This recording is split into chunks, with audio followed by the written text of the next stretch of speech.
what a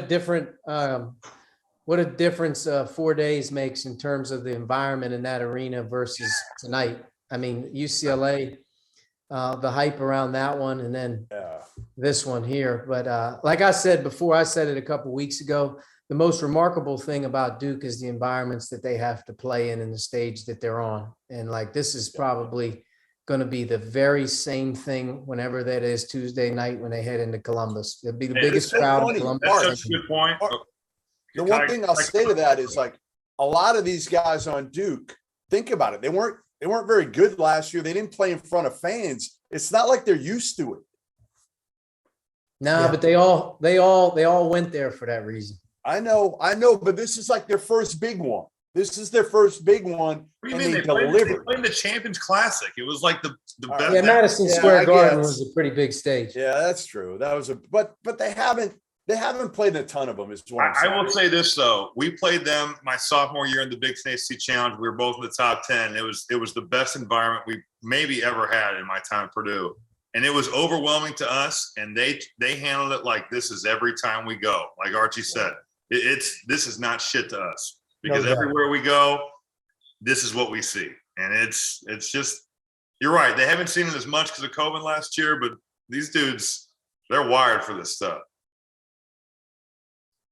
Yeah, and I think the one thing for the perspective of college basketball, and it's a great perspective for people out here in the West, both of these teams will be home.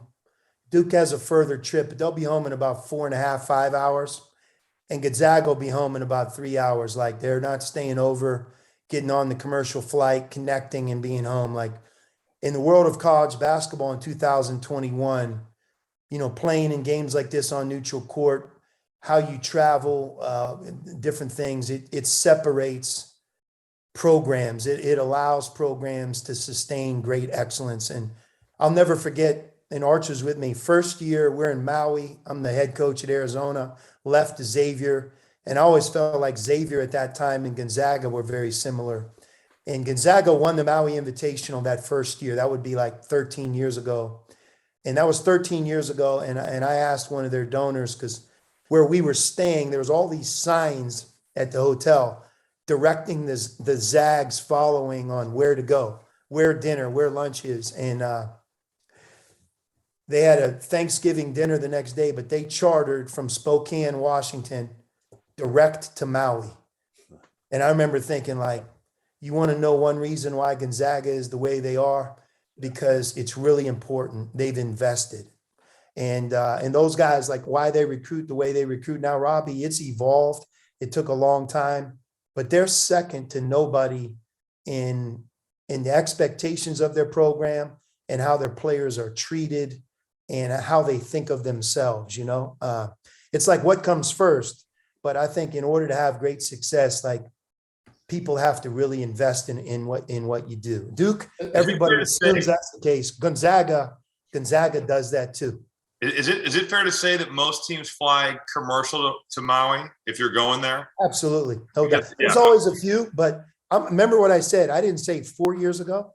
I said 13 years ago, they chartered from Spokane to Maui, stayed the extra day after they won it, had Thanksgiving, and chartered back. But they committed to being great a long, long time ago. And that's to everybody's credit, staff, fans, administration. But when you go to Spokane and you're up there, it's they deserve all the credit in the world for becoming what they've become. And they lost tonight, but they're right there this year to win it all. So, Arch, is Duke the number one team right now? Are they the favorites? I mean, they just beat the number one team. I would say Duke or Purdue. You can make an argument. Purdue had Villanova, and who else did they beat in that one? North Carolina. I mean, they beat North Carolina in a hard-fought game, and then they beat Villanova, and clearly they're right at the top. But Duke has now beaten Kentucky neutral, and they've also now beaten Gonzaga. So, I mean, I think it's 1A, probably 1B with Purdue. I would put Baylor right up there as well. I mean, it's hard pressed not to think that Baylor shouldn't get a little respect right now for what they've done here early in the year. And, here's the thing about Gonzaga. That's their third top 5 game in the first 2 weeks of the season. So if you wanted to keep them there at number 1, you probably could keep them there. They blitzed the first two, which were two Right. pretty good teams. How do you beat Duke, Robbie? How do you beat them? Again, they got these two bigs. They got length. They guard. They get after you. We've talked about this a little bit while the game was ending. What's the blueprint to trying to beat them? Yeah, I always thought when they used to guard like this, the way you beat their pressures, you have guards that can handle that pressure and drive the basketball. And you have to have some pressure releases. Now those big dudes they got patrolling the paint make it hard. So you're gonna have to make some shots. You're gonna have to drive and kick. You have to be intelligent as a basketball player. But I would just say this, that if you look at Virginia's style, they've had a lot of success against Duke here recently.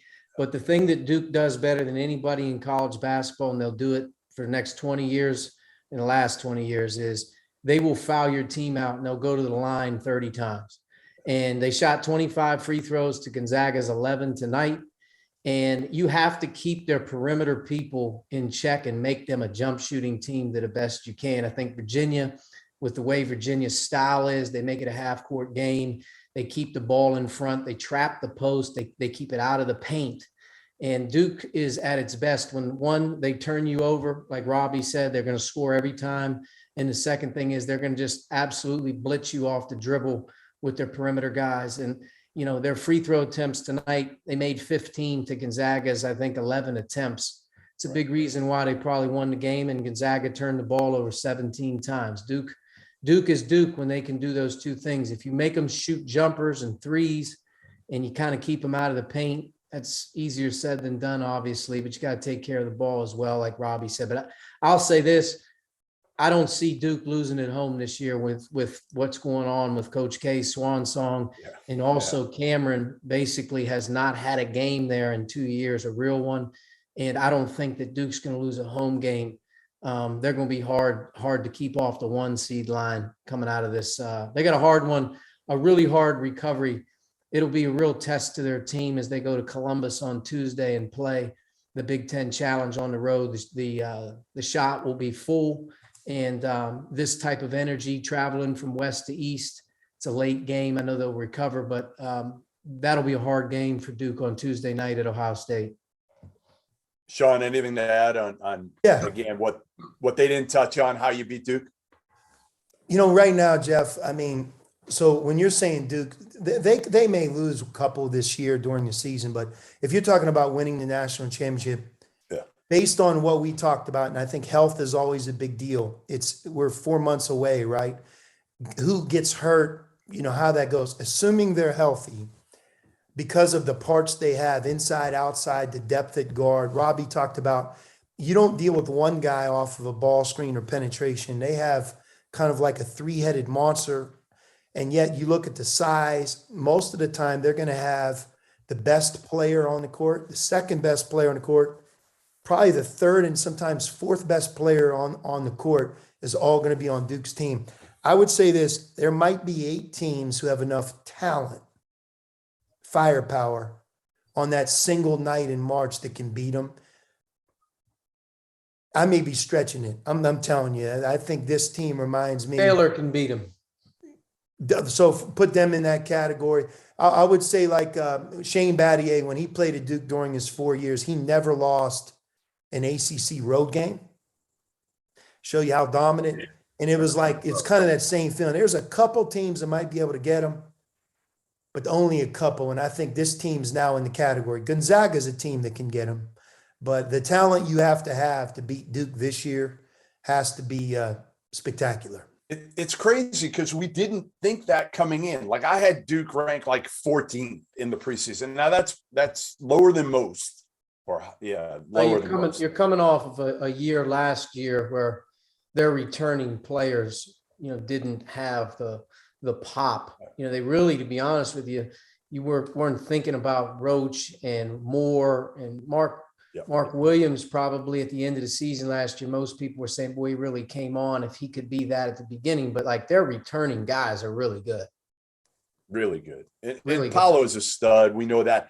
My biggest question was point guard play with Duke. That's why I had him low, because I just didn't believe in Jeremy Roach being the guy. I still don't, but they have Wendell Moore, who's Three stepped up. guys. Yeah, they have three guys. Keels too. I mean, Keels initiates offense as well. I got Correct. Now, Yeah. how about this? Keels and Roach combined 5 for 24 tonight, and they still win.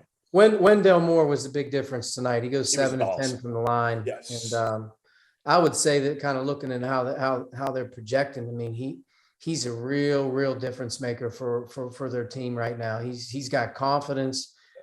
He doesn't look at all to be disappointed in how he's playing. I think you could get that taste those first couple years in college with him that he wasn't achieving what he thought he should have been.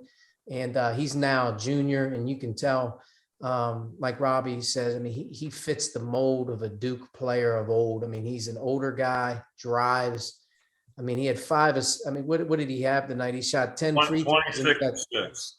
10 free 26 throws, and 10 field 6, goal 3 attempts, turnovers. 6 rebounds, 6 assists, 4 steals. I mean, he's good. Oh, I'll tell you, Arch, what you said about their backcourt. They were what, 5 for 26, did you say? Yeah. 5 Mhm. for 24. If they are 5 for 26 in a game like that and they win, and they don't win 58, 56, what did they score? 85?